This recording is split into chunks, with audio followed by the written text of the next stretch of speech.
judges disagreed with the policy of a duly elected president of the United States, he or she could block that policy from going into effect or at least delay it for many years, tie it up in the court system.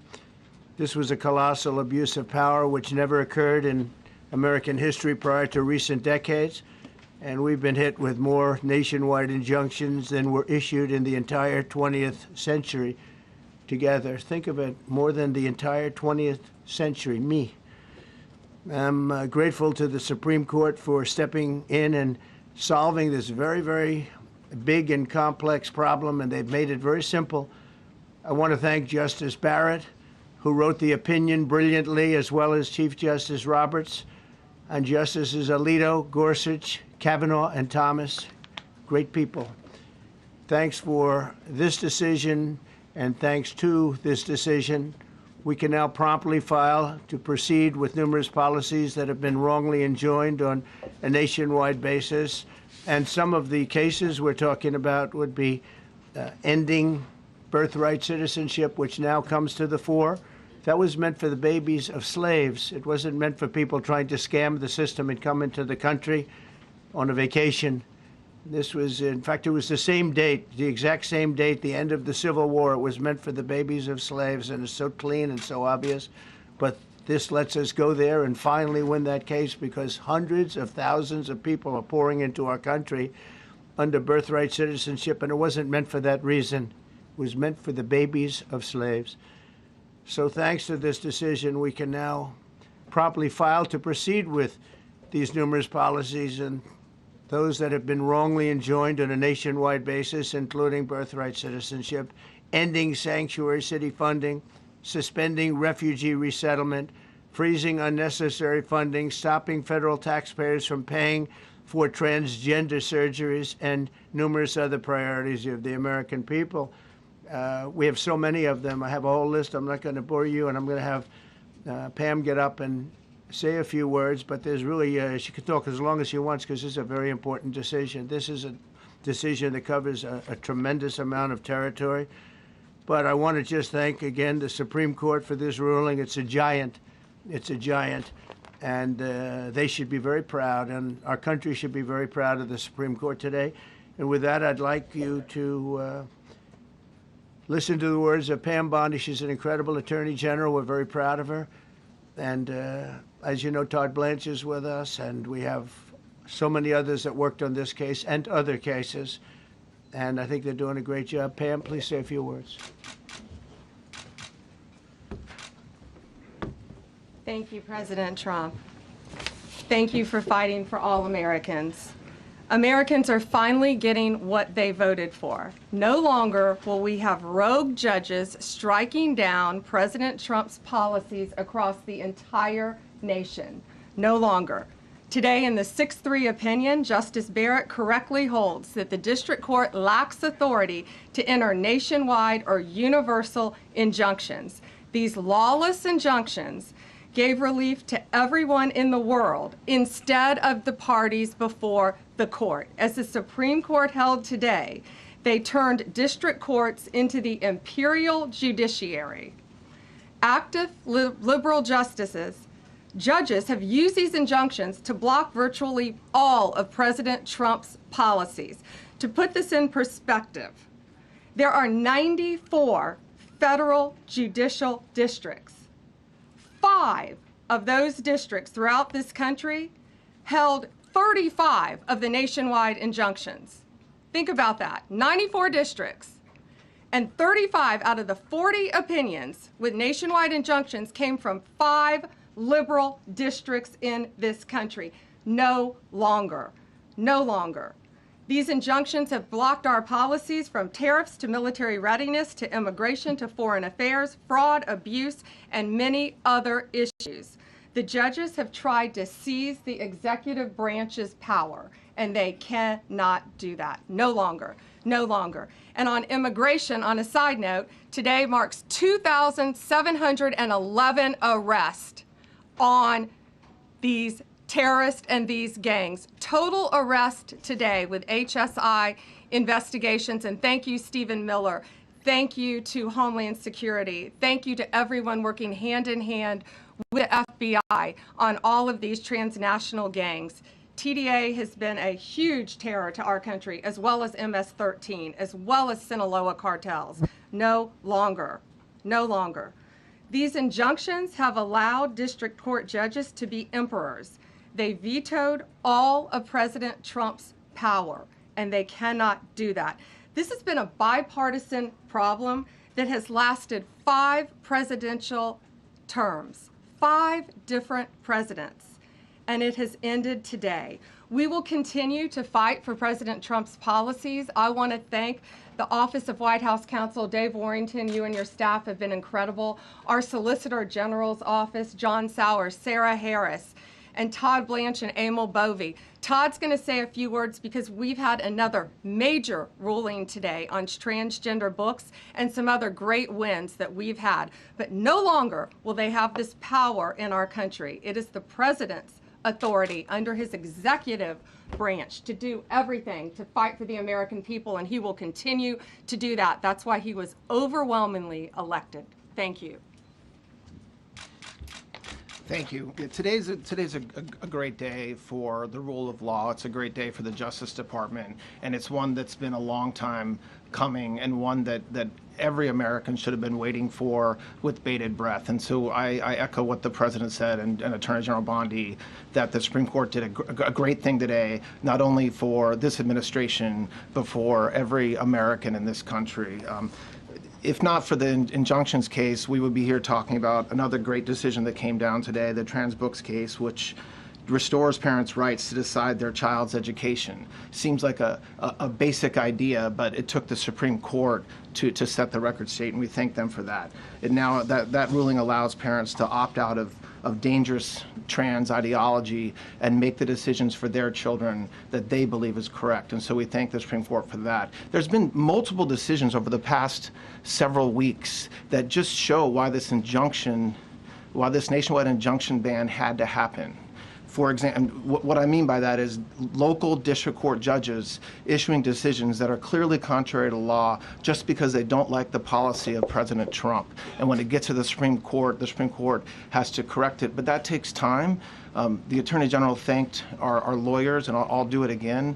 Our lawyers are working 24 hours a day, 7 days a week to fight these injunctions and to emergency appeals, emergency stays, going back to the district court judge, asking them to change their view.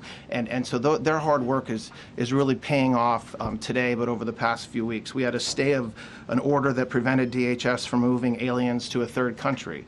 We had a stay of an order that stopped the Department of Defense from implementing military readiness, the EO that President Trump signed. We had another stay of an order forcing reinstatement of fired executive branch employees, entirely within the President in Article 2, his right to do. We had a stay of, as you all know, of numerous DOJ cases. And again, every one of those stays requires a tremendous amount of work and effort by the lawyers and parties involved, and they should be doing other work. They should be doing the work that the President and this administration demands and has a right to demand, and not fighting these local judges who don't make decisions based on the law. They make decisions because they just simply don't agree with the administration's decision about a policy, and that's wrong. Thank you. Any questions? Yes, for Pam, please. Go ahead. Sure. Thank you, Madam Attorney General. So as you know, the Supreme Court did not rule on the underlying constitutionality of the President's birthright citizenship order. So what is the plan now? Are you going to try to implement the EO just in states where there isn't a legal challenge? Yes, so birthright citizenship will be decided in October in the next session by the Supreme Court, unless it comes down in the next few minutes. I guess it could come down. I think they're still deliberating right now on some cases. As you heard, we just got transgender books, which is a huge win. But most likely, that will be decided in October in the next session. However, it indirectly impacts us because, as you correctly pointed out, if there's a birthright citizenship case in Oregon, it will only affect the plaintiff in Oregon, not the entire country. So yes, it's indirectly, but that's pending litigation, and we're waiting on that in the next term. And how concerned are you that the Supreme Court will come back and determine that the executive order is unconstitutional? Oh, we're very confident in the Supreme Court. But again, it's pending litigation, and that will directly be determined in October, but it indirectly impacts every case in this country, and we're thrilled with their decision today. Peter. Madam Attorney General, thank you for being here to take our questions. A couple questions to the both of you. The EO had a 30-day grace period before it goes into effect. Is there any thought about trying to make it effective immediately within that period of time? We're going to follow the law. We're going to make those decisions, and we're going to do what's right in the bounds of the law. And then the DOJ didn't ask the justices to rule on the merits of the birthright citizenship ban. Just for explanation purposes, why? Sure, because that's going to come down in October in the separate. This was huge because it's indirectly impacted today. As I said, it's case by case. Let me reiterate, of the 35 of the 40 nationwide injunctions filed against this president, against his executive authority as President of the United States, 35 of them came from Maryland, D.C., Massachusetts, California, Washington. I mean, that's crazy. These 5 districts. So yes, it indirectly impacts us. It will be a separate decision in October. Next question. Thank you, Mr. President. A question for you, sir. Do you believe this ends the power of the lower court judges to stop your agenda? Do you see this as a full green light for your agenda going forward? Well, you'd have to really speak to the lawyers about that. But this is really also a decision based on common sense. It didn't work the other way. It was a disaster where somebody from a certain location in a very liberal state or a liberal judge or a liberal group of judges could tie up a whole country for years because their decision would sometimes take years to overturn. We've overturned many of the decisions, but it would take years to do it. And we have to act quickly when it comes to illegal immigration. We have murderers, killers, we have drug dealers, we have what they've allowed to come into our country. Should never be forgotten. It should never be forgotten what they've done to our country. And we have to be able to act very quickly, and we're going to do that. Thank you. Justice Amy Coney Barrett, sir, I know that you praised her and her opinion here in this case. She has taken some heat, though, from some of your supporters who have labeled her weak, a squishy, a rattled law professor. What is your take on that? I don't know about that. I just have great respect for her. I always have. And her decision was brilliantly written today. From all accounts, yeah. Transgender relations. Mr. President, what would you say to Americans who fear that this is more and more concentration of power in the White House and the executive? Well, this really brings back the Constitution. This is what it's all about, and this is really the opposite of that. I mean, the question is fine, but it's the opposite. The Constitution has been brought back. Thank you so much, President Trump. Illegal crossings in the border are 0 now. 0. Does everyone hear that? 0. Trump 2028! Do you intend, President Trump? Who's that guy? I like him. He's working the cameras. With this new reality, President Trump, in the border, do you intend to engage personally with leaders from South America, not only Central America, Sure. in order to I tackle do that anyway. this situation in I a do that regional anyway. way, and if you have a prospection of meeting some Sure. presidents from South America, as Brazil, for example. Well, you see, as an example, not South America, but NATO over the weekend. Yeah. They have great respect for our country now. They did things that nobody thought was possible. They took funding from 2% to 5%. Nobody thought they'd ever pay the 2%, and now they're paying the 5%. It's over $1 trillion more a year. Think of that, $1 trillion. Nobody thought that could happen. That's a different group of people, different countries. But we get along with a lot of countries. We are respected again. Our country, the U.S., is respected again. Was not respected 6 months ago, I can tell you. Can we ask about the big beautiful bill, sir? Yeah, go ahead, please. Yeah, Mr. President, you have a deadline coming up on trade in 2 weeks. Which countries, if On what? any, on trade, on tariffs, Yeah. sir? Which countries, if any, are close to agreements with the administration? Well, that's an interesting question. We've made a deal with China. We've made a deal with probably 4 or 5 different countries. With the UK, it was a great deal for both. And we're in the process of making some others. But ultimately, in fact, Scott is here, and Howard Lutnick, these 2 guys have been doing an incredible job, and the people that work with them have been doing an incredible job. But, you know, we have 200 countries, you could say 200 countries plus. We can't do that. So at a certain point over the next week and a half or so, or maybe before, we're going to send out a letter. We talked to many of the countries, and we're just going to tell them what they have to pay to do business in the United States. And it's going to go very quickly. But some of the bigger countries, so India, I think we're going to reach a deal where we have the right to go in and trade. Right now it's restricted. You can't walk in there. You can't even think about it. We're looking to get a full trade barrier dropping, which is unthinkable. And I'm not sure that that's going to happen. But as of this moment, we've agreed to that, go into Indian trade. We're going to be trading in China. That's going to come a little bit down the road, but we're going to be trading in China.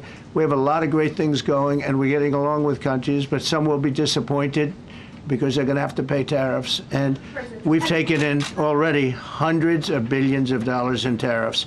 No inflation. The only problem we have is we have a Fed guy that doesn't understand what's happening, and it would be great if he'd lower the rate because we'd be able to borrow a lot cheaper.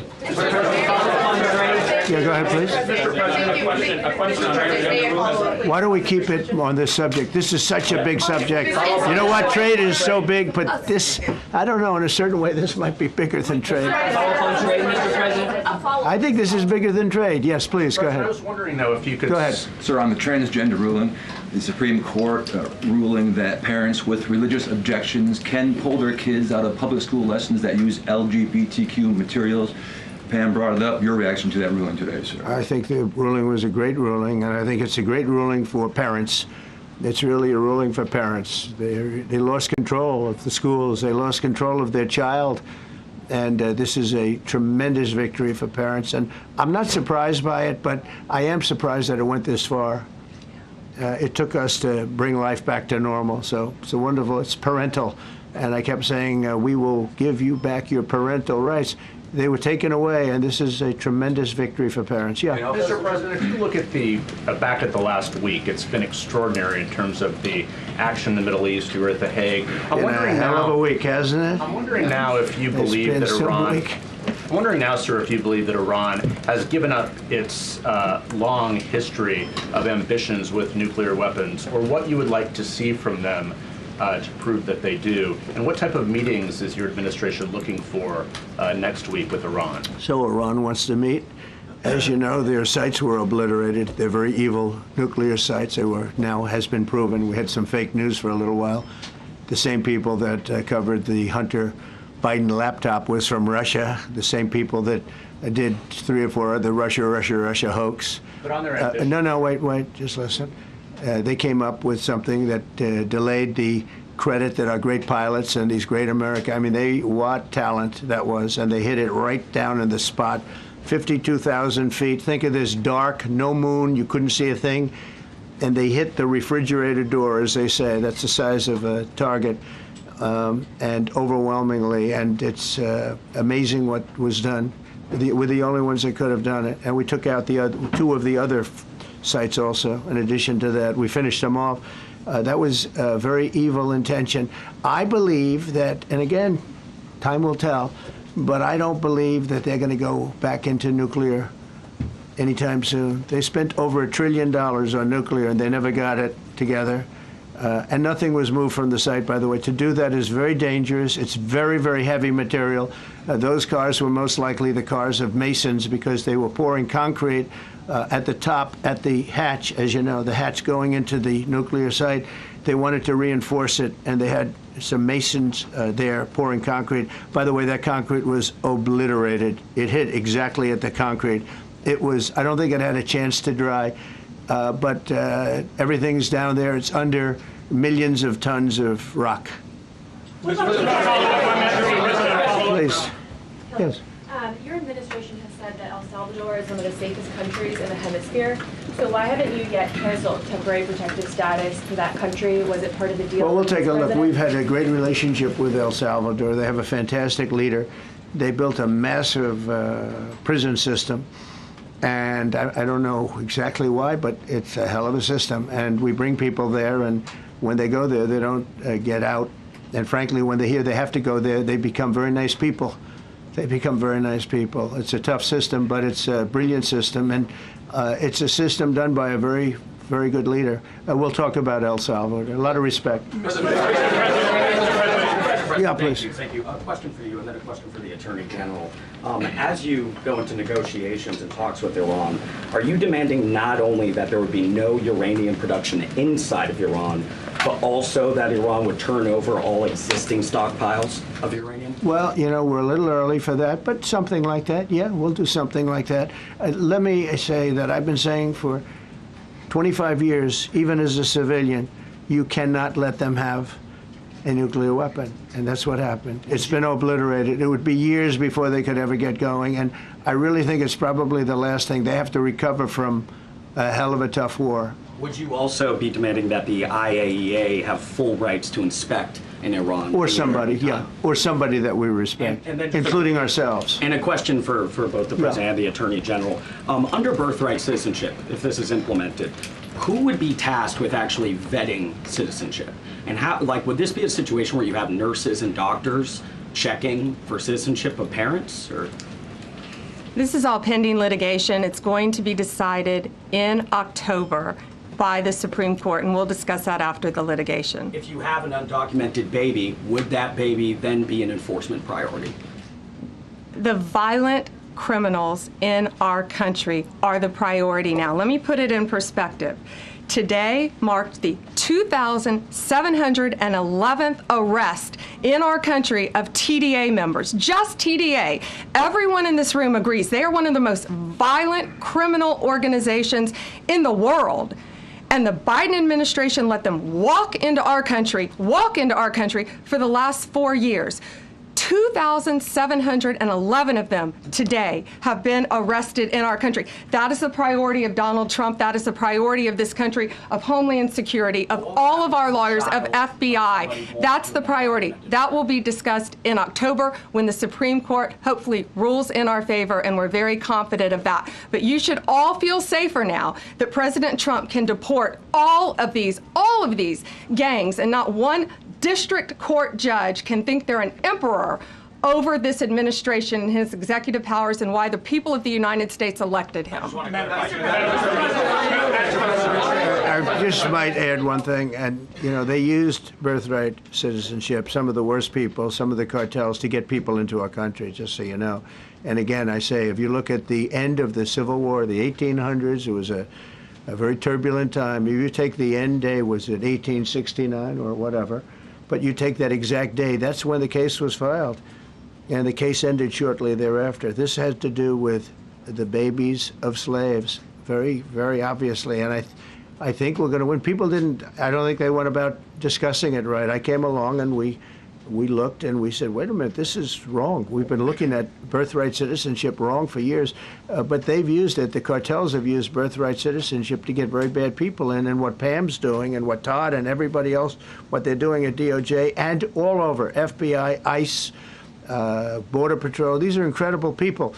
They're trying to keep our country safe, and they don't want to have people come in. This is just another way that they get illegal immigrants into our country, and in some cases, very, very bad ones. Go ahead. Thank you, Mr. President. On your tax bill, if I could for a moment, senators are racing to rewrite parts of it right now after the Senate parliamentarian ruled that sections of it were outside of the process that they're using to get this through.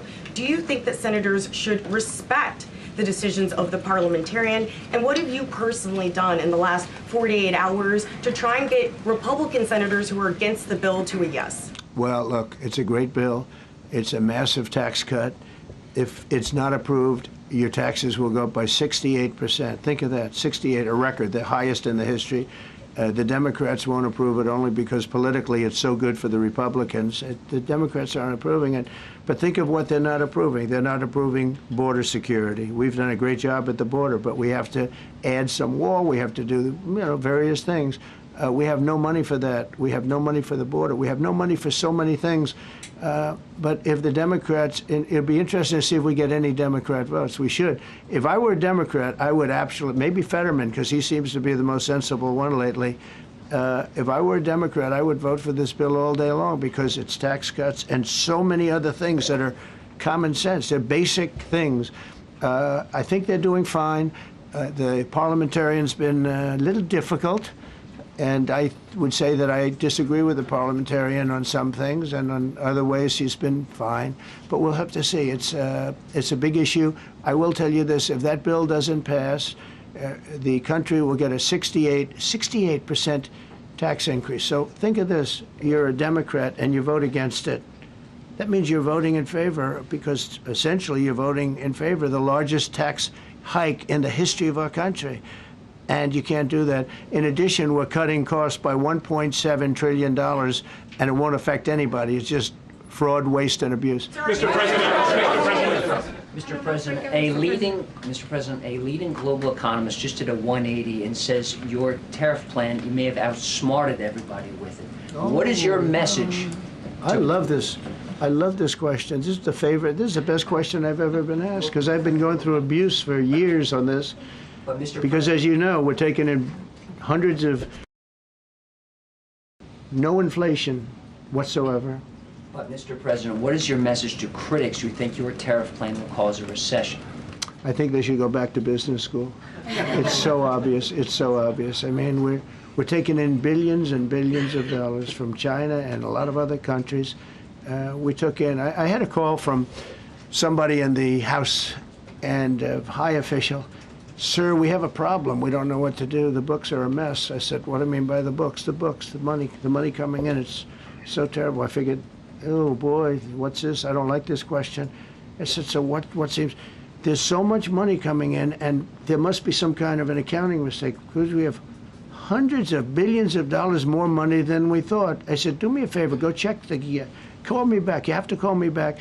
Check the tariff column. He calls me back 2 hours later, says, you're right. We took in $88 billion in tariffs. They have so much money coming in.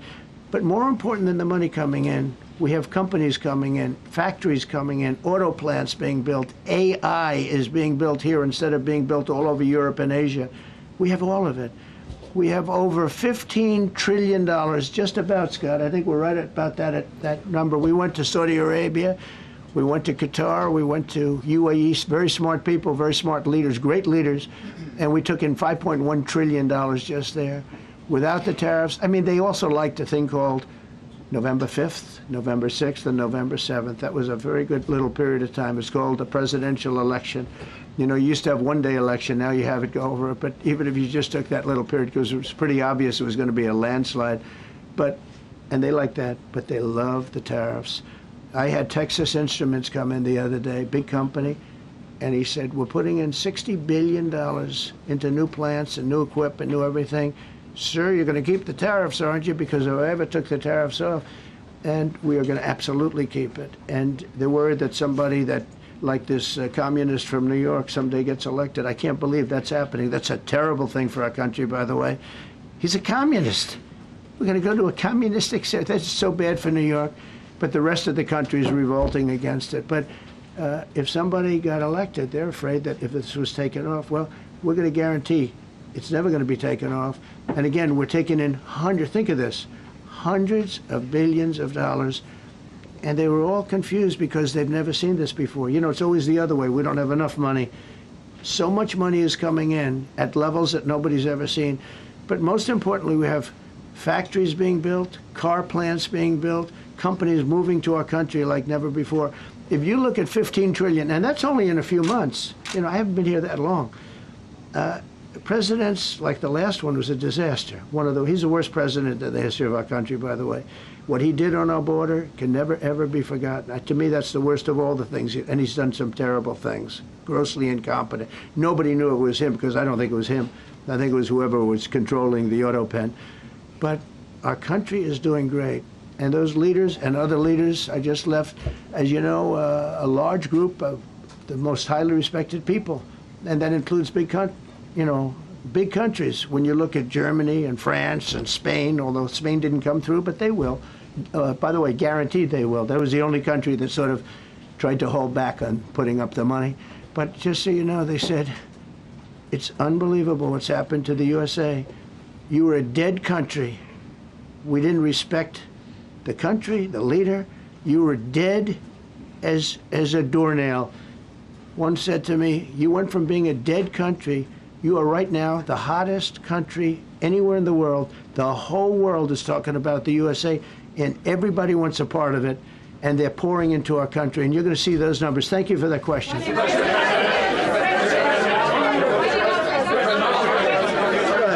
go ahead, please. Thank you, Mr. President. I have a question about trade. Secretary Bessent has said that he hopes tariff deals with major partners will be done by Labor Day. So if some deals are not done by your July 9th deadline, will some countries' tariffs go back up, or will they stay where they are Well, now? there are some countries that are used to ripping us off, to be honest with you, and I don't want to name them, but you sort of can name them. And they're so used to just, taking it billions and billions of, look, we had a trade deficit of more than $1 trillion. Think of a trade deficit.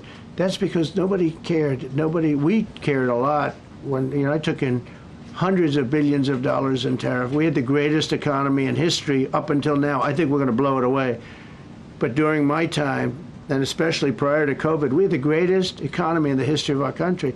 I think we're going to blow it away now based on the kind of numbers that we're seeing. But some countries are very angry because they've been ripping us off for years. They've been making billions and billions of dollars. There was nobody to negotiate with. They could do whatever they want. They charged us tariffs, by the way, at numbers that we've never seen before. And we ended up losing much more than $1 trillion a year. $1 trillion a year on trade. And now they're being met with a force that's far greater than them, and they don't like it. So they're upset because instead of making, $5 billion, they're going to break even. Or they'll make a little bit. I want to be nice. They'll make a little bit. Or we'll make a little bit. It's a big difference. Yeah, please go. Go ahead. Red dress. On the 2020 election, is there any more information on the special prosecutor? So many Americans still have questions about the 2020 election. And speaking of rogue judges, would you consider appointing somebody at DOJ maybe to investigate the judges that allowed for the political persecution of you, your family, and your supporters during the Biden administration? I love you. Who are you? I'm Kara from Lindell TV. Well, that's just a very nice question. And it's not a setup. I have no idea who you are, but I appreciate that question. All I can say is we're not here for that. I hope so. I hope they're doing a thing because that election was rigged and stolen, and we can't allow that to happen. A lot of people tell me, sir, you just won the greatest election in the history of our country. You won at numbers that won all 7 swing states, won the popular vote, won everything. Sir, go on with your life. And many people that say that, good people, friends of mine, then you have people that say that same thing, go on with your life, but you have to find out what happened because you can't let that happen again. Look at what this lunatic did. Look at what he did. He opened our borders to people that were murderers, 11,888 to be exact, murderers. And we've captured many of those murderers, and we're bringing them back, or some of them are so dangerous that we don't even want to bring them back. We're afraid they're going to try and come back in. But he allowed people to come into this country, people from mental institutions, insane asylums, that's a mental institution on steroids, people from mental institutions, gang members, drug dealers, people, jails, being emptied out into our country. Venezuela emptied out almost its entire prison population into our country.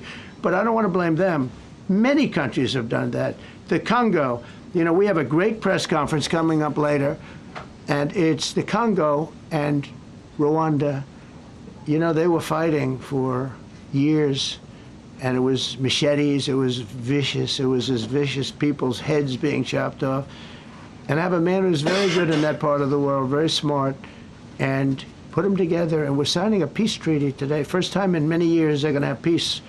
And it's a big deal. We talk about Russia, and we're working that one.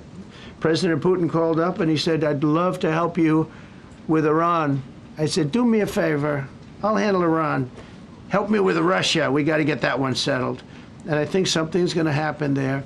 But we did some great work. India and Pakistan. That was going to be maybe nuclear. We did that. We did a lot of work. I don't know if there's ever been a president that's done much more. Serbia, Kosovo was going to go at it. Going to be a big war. I said, you go at it. There's no trade with the United States. They said, well, maybe we won't go at it. That's what happened with India and Pakistan. I was negotiating with both of them, and I said to Scott, I said to Howard, cancel all deals with India and Pakistan. They're not trading with us because they're in a war. They called back, what do we do? I said, look, you want to have trade with the United States, it's great. But you want to go and start using nuclear weapons on each other? We're not going to allow that. And they both agreed. Both have great leaders. They both agreed not to do it. So we did a lot, but I appreciate that question. Sir, on peace deals, can I follow up with you? Sir, can I follow up on peace deals? Thank you so much. Yes, Thank you, please, Mr. Orange. President. Thank you, Mr. President.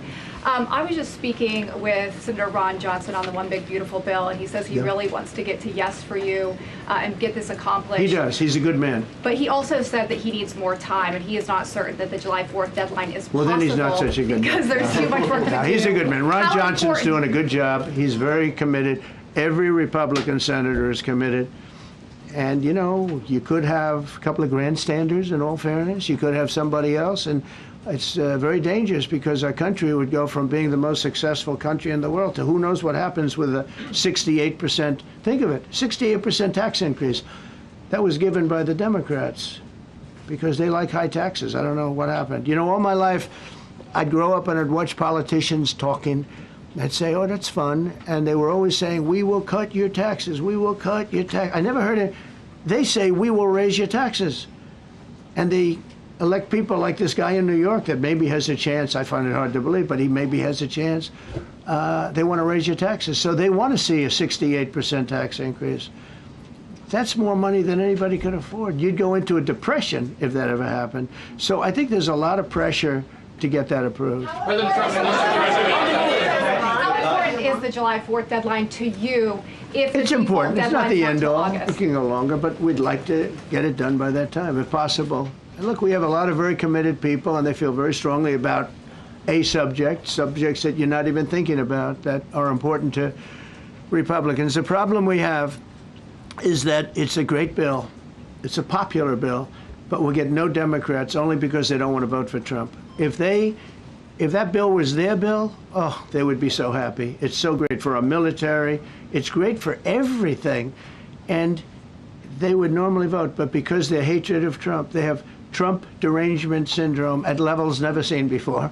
And instead of voting for a tax cut, they're voting for a tax increase of 68%. They're voting to destroy Social Security, destroy Medicare, and destroy Medicaid. And we're voting to make them perfect and to make them better, make them stronger and better. They're going to destroy Medicaid, and they're going to destroy Medicare, and Social Security will follow. If you vote for the Democrats, you're dead on those three things. Sir, on peace deals. Thank you, Mr. President. On a related subject, many Democrats have said that they are not going to support crypto bills in Congress only because of you and your family's personal crypto ventures. And these votes are in some cases needed to pass. Are you open to the idea of pulling away from your personal crypto ventures just for the next few years if that helps get these crypto bills passed in the next few months? Well, it's a very funny thing, crypto. So I became a fan of crypto, and to me it's an industry. I view it as an industry, and I'm president. And if we didn't have it, China would, or somebody else would, but most likely China. China would love to.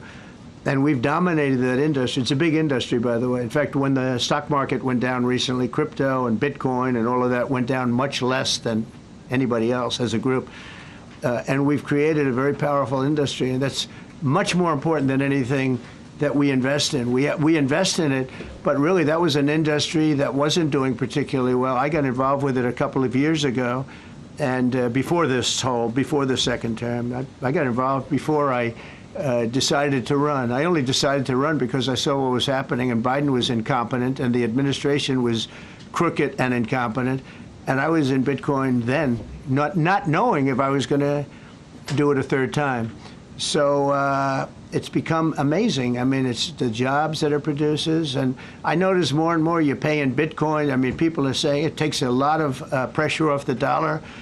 And it's a great thing for our country. So I don't care about investing. You know, I have kids, and they invest in different things. They do believe in it.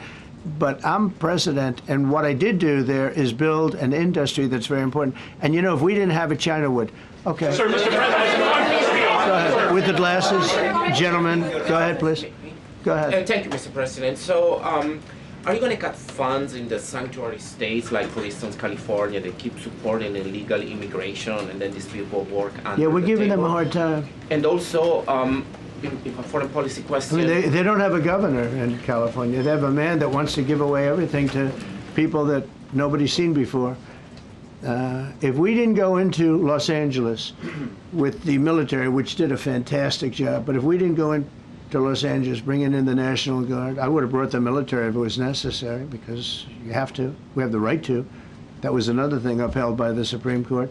But if we didn't go in with the National Guard and be strong and tough, you wouldn't maybe have Los Angeles. It would be like the rest of California, the rest of Los Angeles. They lost 25,000 houses in a fire. They should have lost none. You know, I sent the water down. I had to break into their water supply because they just refused to do it. They're crazy. There's something wrong with them. They have plenty of water. They don't have droughts or anything. They have plenty. We let it come down from the Pacific Northwest. They routed all the water out into the Pacific Ocean for environmental reasons, okay? And now you have 25,000 houses, none of which would have burned down if you had the water. They didn't have water. They didn't have water for the fire pumps. They didn't have water in the sprinkler systems that people put in. So the answer is we're going to work with governors. We're going to work with radical left Democrats and Democrats, and we're going to make it good for everybody. We'll have to stop the crime in those, in the case of the cities, I think I can say just about all cities with heavy crime are run by Democrats. Go ahead. Yeah, with the glasses. I'm with Iran Go ahead, yes. International. Yeah, no, the man behind you, yeah, please. President Trump, Anthony Mashak from Amphibian Lebanon. I want to ask you regarding the threats posed by Iran's allies and proxies operating in the U.S. They were threatening your life. So what do you say about that? And regarding the Lebanon, because Hezbollah is as well part of Iran's allies, is there any time frame in Lebanon regarding disarming Hezbollah in Lebanon? Yeah, Lebanon is a great place with brilliant people. You know, it was known for the professors and doctors and had an incredible history. And hopefully we can bring it back again. I just appointed a friend of mine who's Lebanese, and I didn't know he was Lebanese. I've known him for 20 years, very, very successful man. And I just appointed him. And I said, why would you want that? He said, because I was born there, I was raised there, I love it. I love it so much. I said, you know, it's very dangerous going to Lebanon as ambassador. And he said, that's what they say, but I don't care about danger. I mean, this is a guy that is just a very big business guy. He wants to give up his whole life to go to Lebanon because he believes in it so much. We're with Lebanon all the way. We'll try and straighten it out. Your life as well. So what action? Threaten my life? Yeah, they have threatened. I get that throbbing feeling every once in a while. Get that throbbing feeling, but you know what? That's okay. This is a dangerous business. What I do is a dangerous business. You know, I tell the story of the car companies and different people in different professions you have. Race car drivers, as an example. 1/10 of 1% die. Bull riders, 1/10 of 1%. That's not a lot, but it's people die. When you're president, it's about 5%. If somebody would have told me that, maybe I wouldn't have run. Okay? This is a very dangerous profession. Yeah, please. By the way, so many questions. Should we keep this going, Pam? Or not? This is the opposite of Biden. Biden would take a half a question and he'd leave without answering it. Go ahead. On Iran. You tell me when it gets boring. Okay. If Iran. Are you from Iran? No, I'm not from Iran. I'm from the UK. But if the intelligence reports conclude that Iran can enrich uranium to a level that concerns you, would you consider bombing the country again? Without question, absolutely. And have you had any conversations? Turned out to be unbelievable. But, you know, our incredible flyers and I call them the shots, these guys are unbelievable. Think, from 52,000 feet, they hit the equivalent of a refrigerator door. They actually hit it right in the center, so it's much smaller than that. And just bomb after bomb going deeper, deeper, blowing up. Incredible, incredible thing. I don't know if you heard the general, he was very impressive. Raisin Cane. You know, he's the one that beat ISIS for me. And he did it in a matter of weeks. And I was told it was going to take 4 or 5 years. And when I got this job, I always said, if I get this job, I'm going to put that guy as the head of the Joint Chiefs of Staff. And Dan Kane, and he, when I heard his name was Raisin, his nickname is Raisin Kane. I said, you got to be kidding. So I liked him right from the beginning, but he knocked out ISIS in a time that nobody ever thought possible. And when this attack was completed and so successful, I said, now I know how you knocked out ISIS so quickly. But we have the best people, we have the best equipment in the world. You know, I rebuilt the military during my 4 years, during my other term. We have the best equipment in the world. The problem is we gave away, you know, a lot of it, but small, relatively speaking. We gave a lot of it away to Afghanistan. Shouldn't have happened. That just shows how incompetent they were. They gave all that equipment away, billions and billions of dollars worth. Shouldn't have happened, but that was small compared to what we have.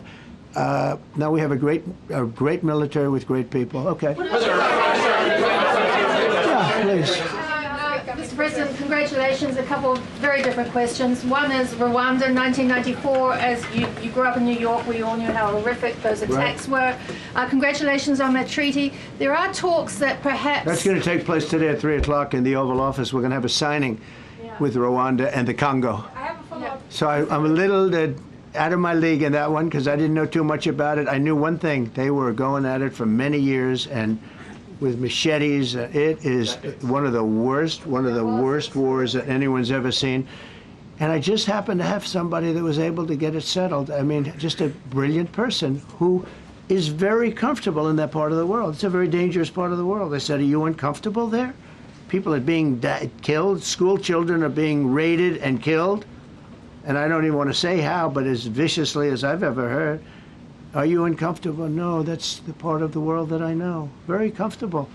Was able to get them together and sell it. And not only that, we're getting for the United States a lot of the mineral rights from the Congo as part of it. They're so honored to be here. They never thought they'd be coming to, look, this is a very tough part of the world.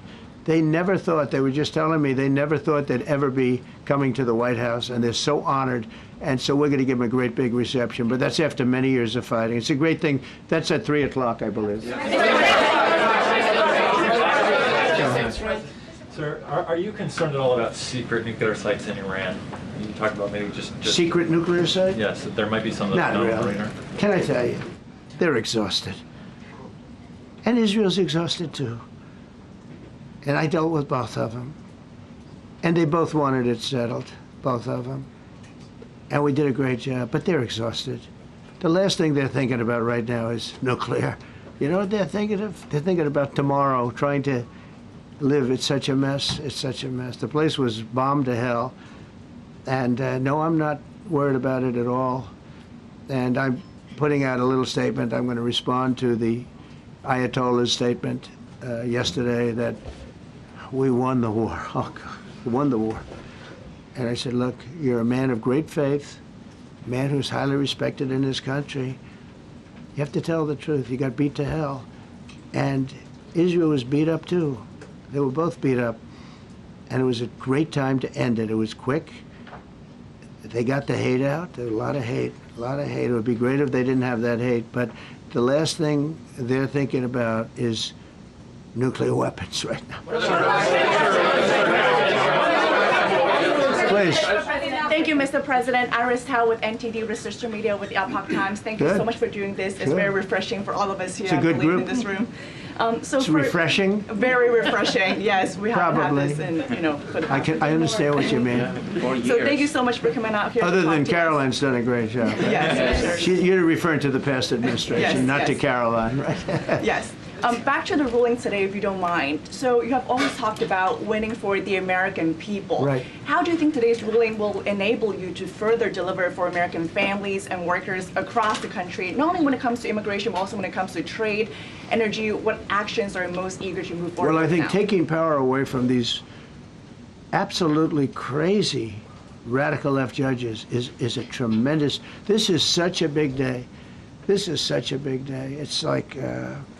It's sort of sad because we're doing the signing at 3 o'clock, and this may very well dominate the signing of a big war that was going on and really affecting the continent of.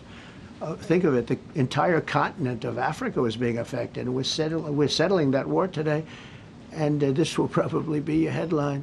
But this is a very big moment, and it gives power back to people that should have it, including Congress, including the presidency.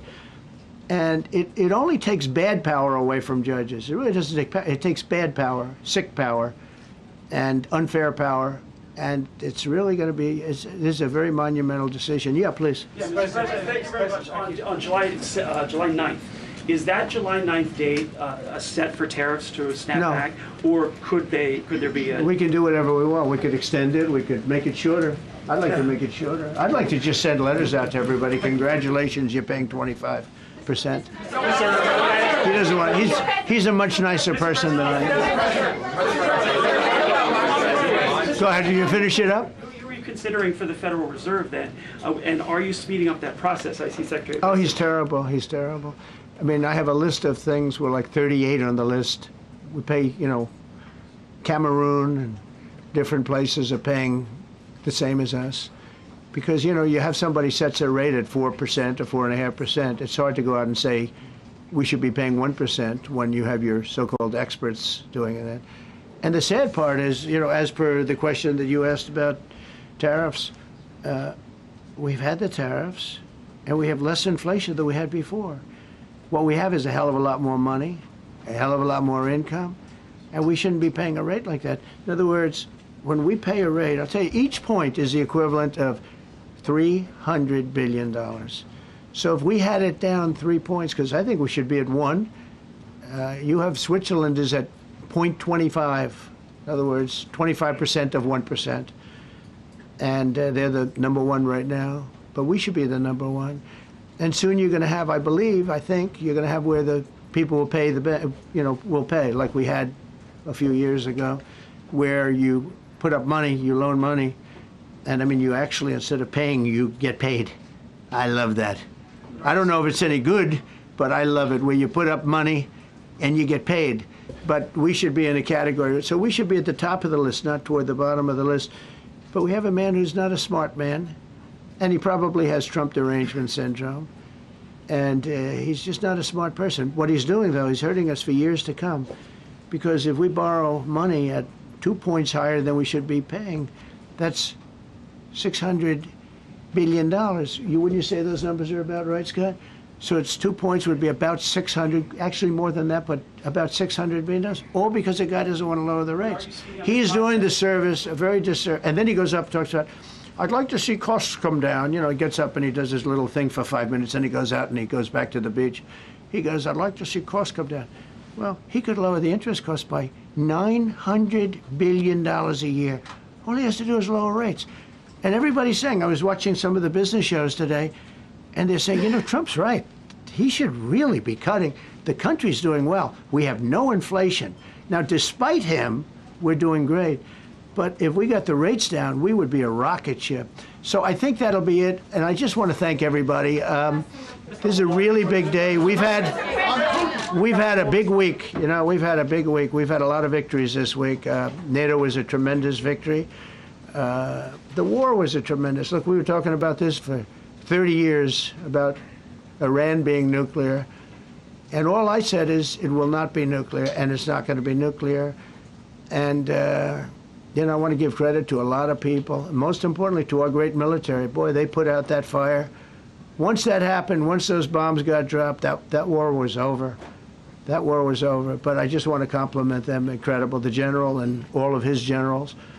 Pete Hegseth was great. They were all. And now I want to compliment Pam.